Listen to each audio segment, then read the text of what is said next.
អ្នកមានបុណ្យនឹងមកចាប់បដិសន្ធិនៅក្នុងដែនកបលភស្ថស្ថិតនៅក្នុងត្រកូលរាជវង្សនៅក្នុងព្រះបរមរាជវាំងពេលនោះព្រះរាមនឹងទៅចាប់បដិសន្ធិហើយនឹងបង្កើតនូវភាពអស្ចារ្យយ៉ាងចម្លែក ការបន់ស្រន់របស់យើងពិតជាបានសម្រេចហើយព្រះពរម្ចាស់ បងចង់ឃើញបុត្ររបស់យើងនៅក្នុងដៃរបស់អូនសេរីមហាមាយា ខ្ញុំម្ចាស់មិនអាចប្រឌិតបានទេតែខ្ញុំម្ចាស់ជឿ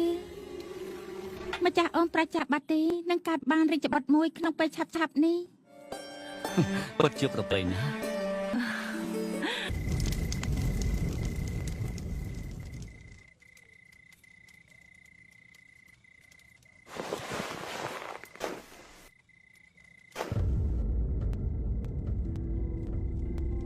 មហាមាយា